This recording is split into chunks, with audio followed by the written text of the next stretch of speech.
भारत के पशुपालक, उनसे जुड़ी किसी भी अहितकारी नीति के आगे मोदी दीवार बन के खड़ा है।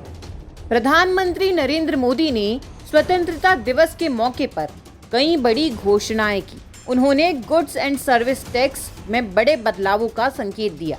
पीएम ने कहा कि दिवाली पर खास गिफ्ट मिलेगा।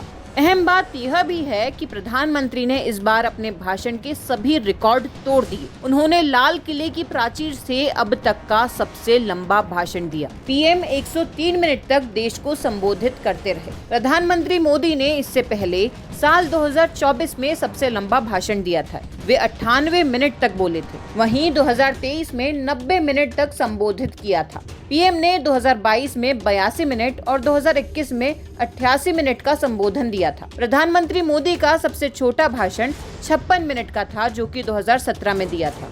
उन्होंने 2014 में 66 मिनट तक देश को संबोधित किया था। प्रधानमंत्री मोदी ने गुड्स एंड सर्विस टैक्स में व्यापक बदलावों का संकेत देते हुए कहा, इस दिवाली मैं आपके लिए डबल दिवाली मनाने जा रहा हूँ। देशवासियों को एक बड़ा तोहफा मिलने वाला है। आम घरेलू वस्तुओं पर जीएसटी में भारी कटौती होगी। पीएम मोदी ने जीएसटी दरों की समीक्षा की तत्काल आवश्यकता पर जोर देते हुए इसे समय की मांग बताया।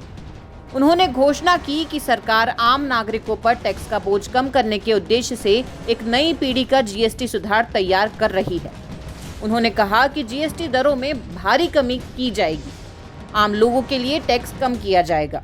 प्रधानमंत्री मोदी ने कहा, आज से देश के युवाओं के लिए प्रधानमंत्री विकसित भारत रोजगार योजना 1 लाख करोड़ रुपए के पैकेज के साथ लागू हो रही है। इस योजना के तहत निजी क्षेत्र में पहली नौकरी पाने वाले युवाओं को सरकार की ओर से 15,000 रुपए दिए जाएंगे। प्रधानमंत्री मोदी ने कहा, हमारे वीर जाबाज सैनिकों ने दुश्मनों को उनकी कल्पना से परे सजा दी है। 22 अप्रैल को पहलगाम में सीमा पार से आतंकियों ने आकर जिस प्रकार का कत्ले-आम किया, धर्म पूछकर लोगों को मारा गया, पत्नी के सामने उसके पति को गोलियां मार दी गईं, बच्चों के सामने उनके पिता को मौत के घाट उतार दिया गया। उन्होंने कहा, पूरा हिंदुस्तान आक्रोश से भरा हुआ था। पूरा विश्व भी इस प्रकार के संहार से चौंक गया था। ऑपरेशन सिंदूर उसी आक्रोश की अभिव्यक्ति है। दुश्मन की धरती पर सैकड़ों किलोमीटर अंदर घुसकर आतंकी हेडक्वार्टर को मिट्टी में मिला दिया, आतंकी इमारतों को खंडहर बना दिया। बता दें कि प्रधानमंत्री मोदी ने पाकिस्तान को चेतावनी देते हुए कहा कि भारत न्यूक्लियर धमकियों से नहीं डरने वाला है। उन्होंने कहा कि पाकिस्तान की नींद अभी तक उड़ी हुई है।